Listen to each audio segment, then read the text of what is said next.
하급자가 윗사람과 교감도 없이 사표를 내라고 할 수 있냐? 이 녹음 파일을 바탕으로 지금까지의 황무성 전 사장의 주장이 사실이라면 이재명 후보가 직권을 남용했는지도 봐야 한다. 이게 야당의 주장입니다. 야당에서는 문재인 정부 초기 환경부 블랙리스트 사건까지 거론했습니다. 과거의 환경부 블랙리스트 사건과 정확하게 똑같죠. 이 사장은 어떻게 된 거예요? 그러니까 이 사장 내라고 한 겁니까? 본인이 낸 겁니까? 일단 사표는 내시고 저희가 그 절차할 때까지만 해주세요 이렇게 말씀을 드렸던 것 같습니다. 그러니까 사표를 내시는 거 사표를 내시도록 부탁을 드린 것 같습니다. 우리말로 대화하는데 이게 내라고 하신 거예요? 본인이 먼저 낸 거예요? 사표를 내시도록 한 것 같은데요. 그분의 임기는 아직 안 지나시고 임기 안 지났잖아요. 황무성 전 사장 임기가 당시에 1년 반 이상 남은 상황이었고요. 당연히 직권남용과 강요죄에 해당한다고 법조계에서 말씀을 해주시더라고요. 그러니까 문재인 정부 초기에 김은경 당시 환경부 장관이 임기가 남은 사람들 강제로 내보낸 혐의, 직권남용 혐의였죠. 유죄를 받지 않았겠습니까? 그렇죠. 이 부분과 크게 다르지 않다고 생각합니다. 야당에서는 이재명 후보 직권을 남용한 혐의가 있을 수 있다. 그러면서 청와대 내정인사들을 앉히기 위해 환경부 산하기관장과 임원에게 사표를 강요한 사건, 환경부 블랙리스트 사건을 좀 거론했어요. 2017년 5월 9일 이제 대선에서 승리해서 이제 문재인 정권이 출범했는데 이제 그 정권을 잡아 보니까 이른바 이제 전 정권 박근혜 정권에서 임명된 그 여러 가지 그 산하기관 임직원들이 굉장히 많지 않았겠습니까? 특히 이제 뭐 진보 정권이라서 그런지 환경부 관련된 산하기관에 특별히 또 관심이 많았던 것 같습니다.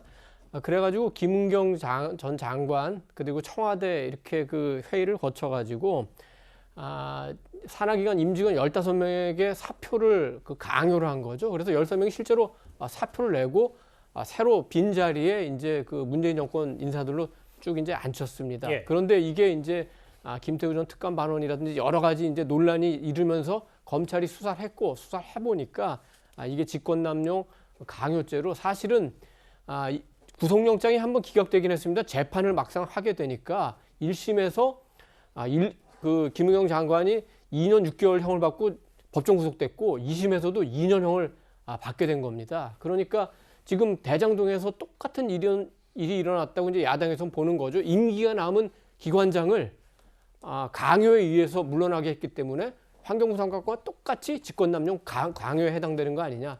야당에서는 이렇게 주장하고 있는 겁니다. 대략적으로 이해가 됐어요. 그러니까 야당의 주장은 직권남용과 강요죄에 해당한다. 근데 시청자분들 좀 궁금해하실 게요. 원래 야당이 계속해서 이 대장동 개발 사업과 이재명 후보를 연관하면서 배임 얘기를 계속했거든요. 네. 그러면 이제 배임 혐의는 안 되니까 직권남용을 이재명 후보에게 적용하려고 하는 건지 아니면 배임은 따르고 황무성 전 사장 얘기는 채널의 단독 보도로 이 사건이 파문이 커졌기 때문에 직권남용도 동시에 있는 건지 저희가 어떻게 받아들이면 됩니까? 지금 그 업무상 배임은 기본이고요. 예. 그 다음에 요 지금 사건이요. 이 직권남용 블랙리스트 이 사건은요. 그 안에 들어있는 또 하나의 사건인 거죠. 동시에. 제가 볼 때는 지금 이 그 황무성 사장을 그 말하자면 제거해야 되는 그런 이유가 그 화천대유 천화동인에게 말하자면 그 수천억의 돈을 몰아주는 그런 설계 작업을 하는 기본이었거든요. 예. 황무성 사장이 있으면 그게 안 되는 거예요. 유동규 본부장 입장에서는. 그러니까 어떻게든지 이 사람은 없애야 되는 거예요. 그러면 업무상 배임의 전체적인 게 그 말하자면 이 악구가 짜인다고 그럴까? 이 그림이 나오는 거죠. 그래서 그 안에 이건 굉장히 중요한 사건입니다. 왜냐하면 황무성 사장을 임명하신 분이 이재명 시장이에요. 근데 임기가 있어요. 근데 임기 중간에 지금 내보내야 되는 거예요. 근데 시장이 직접 나서는 건 안 돼요. 왜냐? 이들은 압니다. 최순실 사건에서 이미 이게 블랙리스트로 찍히면 본인이 처벌받을 걸 알기 때문에 다른 사람을 내세워야 되는데 예. 아까 여기 그림의 CG에 나왔지만요. 보세요. 황무성 사장은 그 사표 내기 1년 전부터 이미 알았던 거예요. 자기가 불안한 거예요. 오죽하면 최측근이라고 이재명 시장의 최측근이라고 알려져 있는 정진상 실장을 찾아가서 나 이거 지금 위험한 거냐 말하자면 경향신문 보도에 따르면 그렇다는 예, 겁니다. 만약에 예. 그 언론 보도가 맞다면 예. 그러니까 나는 괜찮다 이렇게 얘기를 했잖아요. 그런데 문제는 뭐냐면 그로부터 이제 2월 달 시간이 지났어요. 시간이 지났을 때 이제 급해지니까 유한기 아래에 계신 유한기 그 본부장이 세상에 어떻게 하급자가 상급자한테 와서 빨리 오늘 써라. 아니 내가 알아서 쓸게. 이렇게 했더니 아니야. 오늘 써야 돼요. 안 그러면 우리 박살나요. 이렇게 얘기하잖아요. 그래서 제가 볼 때 이거는 너무나 딱 떨어지고 제가 볼 때는 이재명 시장이 이 부분에서는 그 피해갈 수 없다고 저는 봅니다. 예. 앞서 얘기하시는데 왁구라는 단어 쓰였는데 그거는 이제 틀 이런 그림으로 바로 잡겠습니다. 저 깜짝 놀랐어요. 네. 예.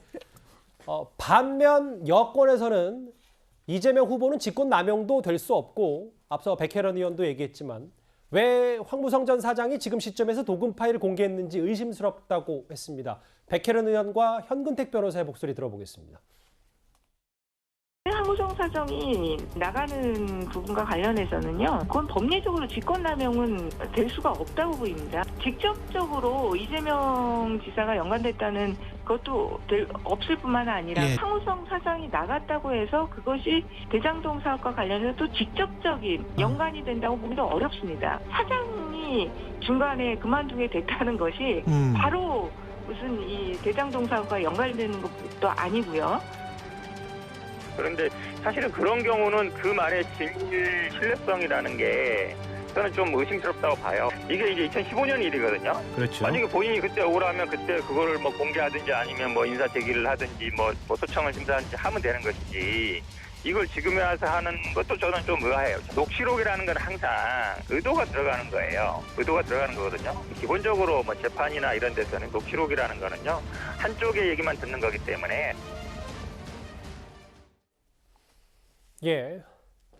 물론 황무성 전 사장은 이재명 후보의 국권 발언 듣고 애써 잊었던 기억이 떠올라라고 얘기를 했지만 여권에서는 아니 억울하면 그때 이 제기를 했어야 된다. 녹취록 의심스럽다. 이런 얘기까지 좀 하고 있습니다. 황무성 전 사장 입장에서 보면 좀 자존심에 상처를 많이 입었을 거예요. 녹취록 내용을 보면 굉장히 기분 나쁜 것은 맞을 것 같습니다. 다만 이 녹취록이 좀 신빙성이 인정되려면 이 정진상 씨가 시켰다라고 지금 주장을 했잖아요. 근데 정진상 씨를 만났더니 전혀 압력을 행사한 적이 없다고 했잖아요. 그렇다고 하면 유한기 씨한테 다시 묻거나 아니면 이재명 지사하고 만나서 얘기를 해야 돼요. 정말로 유한기 본부장이 나한테 사퇴를 요구하는데 당신이 시킨 거냐 이렇게 물어봤어야 되는데 그렇지 않았기 때문에 어떤 신빙성이 있어서는 좀 떨어지는 측면이 있다. 그리고 유한기 씨와 유동규 씨를 조사하지 않고 사건의 경위도 모르는데 이게 뭐 직권 남용이 된다 안 된다 이렇게 말하는 것은 너무 섣부른 생각이라고 보여지고요. 예. 실제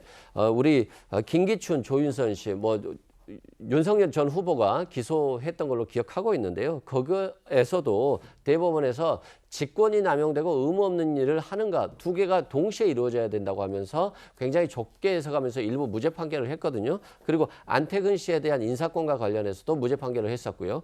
또 임성근 씨의 어떤 재판 개입 의혹과 관련해서도 직권 남용을 협소하게 해야 된다. 직권이 있고 의무 없는 일을 시켜야 된다라고 했기 때문에 직권 남용이 되지 않는다라고 하는 게 요즘 판례가 굉장히 많이 축적되고 있기 때문에 이 사건은 직권 남용이 되는지 여부를 떠나서 일단은 유동규 유한기 씨를 조사하고 나서 그때 이제 직권 남용이 될지 여부를 판단해야 되는 것이지 저 녹취록 가지고 직권 남용이 된다 이렇게 해석하는 것은 좀 섣부르다는 생각이 듭니다. 일단 이재명 지사에까지 책임이 있는지 없는지를 잠시 접어두더라도 근데 어제 단독 보도에서 알려진 여러 정황들 또 하나의 보도가 있었잖아요. 그러니까 황무성 전 사장이 물러난 이후에 뭔가 대장동 개발의 패턴과 이런 시스템이 바뀌었다. 근데 이 부분은 다시 역으로 좀 돌이킬 수 있는 거 아닌가라는 생각이 좀 들어서요. 그렇기 때문에 이 부분으로 인해서 유동규 전 본부장뿐만이 아니라 이재명 당시 성남시장에게도 배임 혐의가 적용될 가능성이 한층 높아졌다고 보여집니다.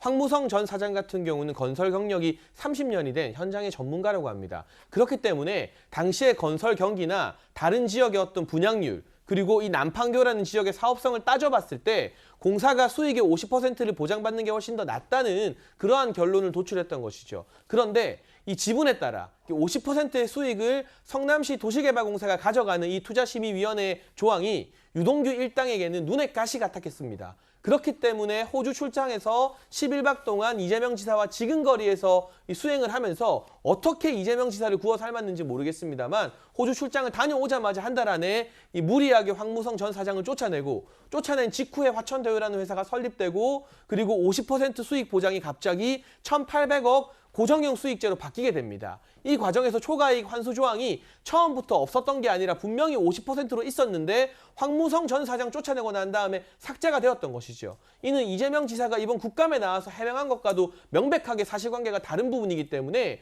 황무성 전 사장의 사퇴 이후로 갑자기 바뀐 계약 조건을 파헤치면 파헤칠수록 유동규 전 본부장은 물론이고 당시의 결정권자인 이재명 시장까지도 배임의 늪에서 빠져나오기 점점 더 힘들어지지 않을까 싶습니다. 물론 제가 설명을 하나 덧붙이자면 이 부분은 고위험, 고수익 부분이 있기 때문에 오히려 안정적으로 이렇게 성남시가 1,800억을 가져가는 게 맞지 않냐라는 판단도 분명히 나올 수 있기 때문에요. 물론 부동산 값이 뛰면서 이 부분이 좀 더 성남시 수익이 많이 돌아가는 구조가 되긴 했지만요. 이런 논란도 있긴 있습니다. 어제 열린 국회 운영위 국감에서도 대장동 사건에 대한 이야기가 나왔습니다. 유영민 비서실장 얘기입니다.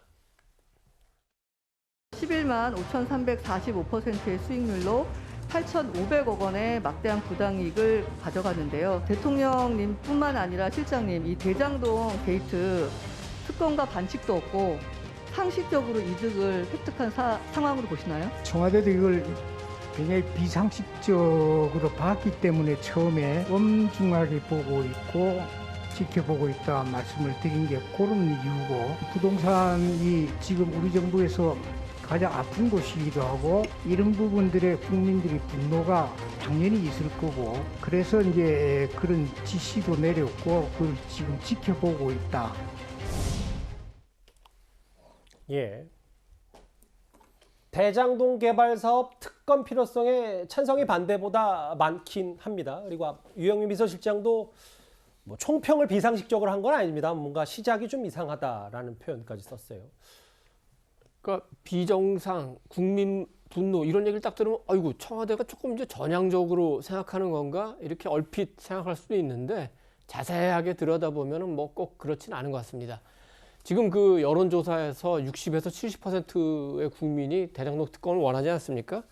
그렇기 때문에 대장동 문제가 비상식적이다, 국민 분노한다. 이거는 청와대가 그 국민 다수의 뜻에 따라서 얘기하지 않을 수가 없는 것 같습니다. 그러면 특검해야 되지 않느냐 이런 야당의 요구에 대해서는 저희들도 고민하고 있다, 지켜보고 있다.